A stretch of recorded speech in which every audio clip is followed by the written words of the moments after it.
জোনাইত খাদ্য বিক্ৰিয়া হৈ মৃত্যু এগৰাকী মহিলা এতিয়াও চিকিৎসাধীন পুৰুষ মহিলা শিশুকে ধৰি 132 জন লোক জোনাইৰ সিমেন্ট চাপৰিত খাদ্য বিক্ৰিয়া হৈ মৃত্যু এগৰাকী মহিলা মৃত মহিলাগৰাকী সিমেন্ট চাপৰিৰ ডেকা শান্তিপুৰ গাঁৱৰ শৰ্মিলা স্বৰ্গীয়াৰী বুলি জানিব পৰা গৈছে জানিব পৰা মতে 13 আগষ্ট তাৰিখে জোনাইৰ সিমেন্ট চাপৰি আঞ্চলিক বাথৌ মন্দিৰৰ প্ৰাৰ্থনাত ভাগ লোৱা সিমেন্ট চাপৰি অঞ্চলৰ 1 নং নাওকাটা ৰাউণ্ড শান্তিপুৰ ডেকা শান্তিপুৰ জাৰ্মানবাৰী আদি গাঁৱৰ প্ৰায় 132 গৰাকী পুৰুষ মহিলা শিশুৱে মা প্ৰসাদ খাই আক্ৰান্ত হৈ বিক্ৰিয়াত ঘটনাৰ পিছতে বিক্ৰিয়াত আক্ৰান্ত লোকসকলক সিমেন্ট চাপৰি আৰু ডেকাপাম ক্ষুদ্ৰ প্ৰাথমিক স্বাস্থ্য কেন্দ্ৰত ভৰ্তি কৰোৱা হয় যদিও পিছত বিক্ৰিয়া হোৱা লোকসকলৰ একাংশ লোকৰ স্বাস্থ্যৰ অৱনতি ঘটাত উন্নত চিকিৎসাৰ বাবে চিলাপথাৰ আদৰ্শ চিকিৎসালয়লৈ প্ৰেৰণ কৰে কিন্তু ইয়াৰে কেইবাজনো লোক অতি সংকটজনক হোৱাত উন্নত চিকিৎসাৰ বাবে ধেমাজি অসামৰিক চিকিৎসালয়লৈ প্ৰেৰণ কৰে যদিও চিকিৎসাধীন অৱস্থাত ডেকা শান্তিপুৰ গাঁৱৰ শৰ্মিলা স্বৰ্গীয়াৰী নামৰ এগৰাকী মহিলা চিকিৎসাধীন অৱস্থাত বৃহস্পতিবাৰে মৃত্যু হয় বৰ্তমানেও খাদ্য বিক্ৰিয়াত আক্ৰান্ত প্ৰায় 132 জন লোক সংকটজনক অৱস্থাত ডেকাপাম ক্ষুদ্ৰ প্ৰাথমিক স্বাস্থ্য কেন্দ্ৰ চিলাপথাৰ আদৰ্শ চিকিৎসালয় আৰু ধেমাজি অসামৰিক চিকিৎসালয়ত চিকিৎসাধীন হৈ আছে বুলি জানিব পৰা গৈছে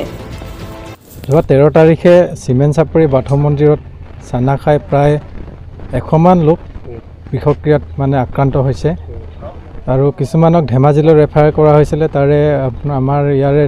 ডেকা শান্তিপুৰৰ শৰ্মিলা স্বৰ্গীয়াৰী তেখেতে ইতিমধ্যে দেহাৱসান হৈছে গতিকেলৈ আৰু যি মেডিকেলত আসলতে ডক্টৰে যেনে ধৰণে মানে চিকিৎসা কৰিব লাগে তেনে ধৰণে কৰা নাই বুলি কৈছে এই বিষয়ত আসলতে এক তদন্ত হ'ব লাগে গোটেই বিষয়টো আসলতে জিলা উপায়ুক্তই চাব লাগে অতি সোনকালে যাতে এই মেডিকেলবোৰত যাতে ডক্টৰ থাকে মই নিজেও আজি কিছু ছমাহমান আগতে ধেমাজি মেডিকেলত আছিলোঁ তাতে মানে কি হ'ল ৰাতি ডক্টৰ নাথাকে আপুনি ইমাৰ্জেঞ্চি ৱাৰ্ডলৈ গ'লে মানে ডক্টৰ যেনে তেনে এজনমান পায় বাকী আপোনাৰ দিনত এবাৰমানহে ধেমাজিত ডক্টৰ পোৱা যায়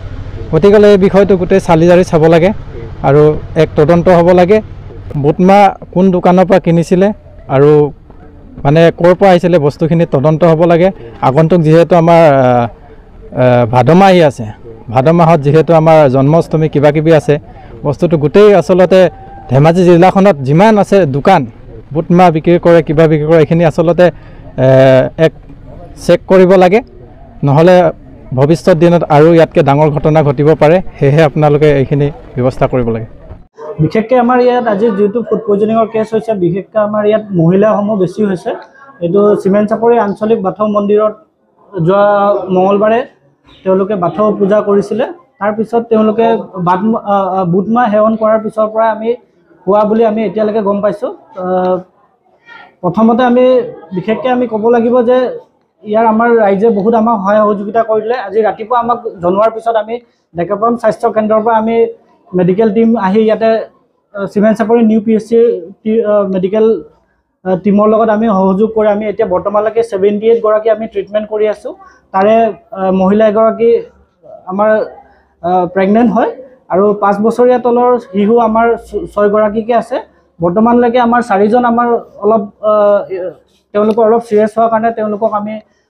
হায়াৰ চেণ্টাৰলৈ ৰেফাৰ কৰা আমি ভাবি আছোঁ এতিয়ালৈকে এতিয়া বৰ্তমান ষ্টেবলে হৈ আছে বাকী যিমান কিজন আহিছে আৰু আশা কৰিছোঁ আমি আমাৰ ৰাইজে আমাক সহায় সহযোগ কৰিব এইটো লগতে আৰু আমি আমাৰ ধেমাজি জইণ্ট ডাইৰেক্টৰ ছাৰকো জনোৱা হৈছে লগতে IDSP আমাৰ ডক্টৰ যোগেন দাস ছাৰকো জনোৱা হৈছে যে আমাৰ ইয়াত এনেকৈ ফুড পয়জনিং হৈছে বুলি তো তেওঁলোকে ডিষ্ট্ৰিক্টৰ পৰা টিম পঠিয়াব আৰু পিছত আমি আপোনালোকক ক'ব পাৰিম যে একজেক্ট কজটো কি আছিল এনে এতিয়া বৰ্তমানটো আমাৰ বমি আৰু পায়খানা লৈয়ে আহিছে তেওঁলোকে আৰু কিছুমানৰ জ্বৰ হৈ আহিছে আমি বিশেষকৈ আমি এতিয়া ষ্ট্ৰেছ দি আছোঁ আমাৰ শিশুবিলাক যি 5 বছৰীয়া তলৰ লগতে আমাৰ গৰ্ভৱতী মহিলা এগৰাকী আছে বৰ্তমানলৈকে আৰু যদি আছে আমি পিছত আমি আশা বাইদেউগৰাকী গাঁৱত আমাৰ 3খন গাঁৱত বিশেষকৈ আমাৰ কিবা হৈছে আপোনাৰ এইটো